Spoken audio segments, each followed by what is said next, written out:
সবাইকে এই এসডিএফ যেন আমার মতন সুযোগটি করে দেয়, যে যে বিষয় দক্ষ।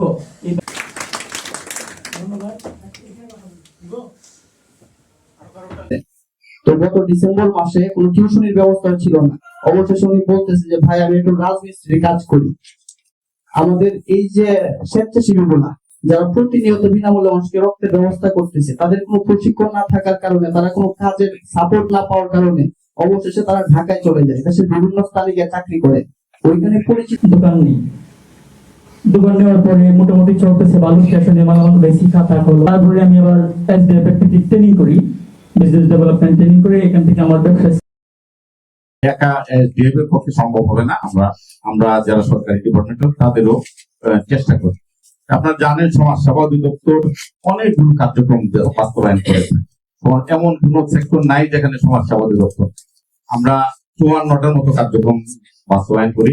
আমরা দারিদ্র বিমোচনের জন্য ঋণ দিয়ে থাকি, আমরা সামাজিক নিরাপত্তা কর্মসূচিগুলি বাস্তবায়ন করে থাকি দারিদ্র বিমোচনের জন্য, বিভিন্ন ধরনের ভাতা। এবং এই কিশোরগঞ্জ জেলায় 3,07,000 ভাতাভোগীকে আমরা ভাতা দিচ্ছি, বয়স্ক, বিধবা, প্রতিবন্ধী, হিজড়া জনগোষ্ঠী, অনগ্রসর জনগোষ্ঠী, এদেরকে দিচ্ছি। এছাড়াও আমরা কিন্তু শুধুমাত্র ক্ষুদ্র ঋণ দিচ্ছি দারিদ্র বিমোচনের জন্য।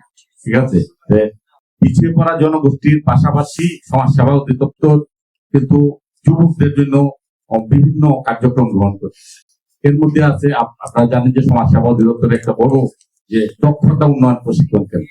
ঠিক আছে, আমাদের বর্তমান যে কার্যালয় আমাদের নগুয়াতে আছে, আমাদের যে সমাজ সেবা কমপ্লেক্স, ওইটার 3 এবং 4 তলা 2টাই প্রশিক্ষণ। এবং আমরা কিন্তু বর্তমান যে যুগে যে ট্রেড গুলির চাহিদা বেশি, বিশেষ করে কম্পিউটার, সফটওয়্যার, হার্ডওয়্যার, মাল্টিমিডিয়া, যে গ্রাফিক্স ডিজাইন, এইগুলি অনেকগুলি ট্রেডে আমরা প্রশিক্ষণ দেওয়াচ্ছি। এবং আমাদের 4টে বড় কম্পিউটার ল্যাব আছে, 100-র উপরে এট এ টাইম 120 জনের মতো প্রতি বেচের প্রশিক্ষণ দিতে পারে, সেই ব্যবস্থা আছে।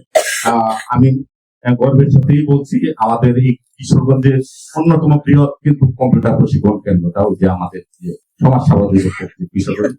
এই পর্যন্ত আমাদের যে 6-7 বছরে 26,000 আর বেকার যুবক যুবতী, বেকার সবাই বলবো না, প্রশিক্ষণ নিয়ে তারা বিভিন্ন কর্মক্ষেত্রে কিন্তু দক্ষতার স্বাক্ষর রেখেছে। আজকে আমি এই যুব নিয়ে এ ধরনের একটি কর্মশালা আয়োজন করার জন্য এসডিএফ কে ধন্যবাদ জানাই এবং কৃতজ্ঞতা জানাই আমাকে এখানে আমন্ত্রণ দেওয়ার জন্য। এবং যুব উন্নয়ন অধিদপ্তরের যুব উদ্যোক্তা থেকে শুরু করে যুব সংগঠক, যুব উন্নয়ন অধিদপ্তরের কর্মকর্তা বৃন্দ এখানে উপস্থিত আছেন এবং যারা যুব নিয়ে কাজ করেন তারাও এখানে উপস্থিত আছেন। সত্যিকার অর্থে আজকে আমি মনে করি যে একটি মূল্যবান দিন। আমরা যুবদেরকে নিয়ে কথা বলছি, যুবদের উন্নয়ন নিয়ে কথা বলছি।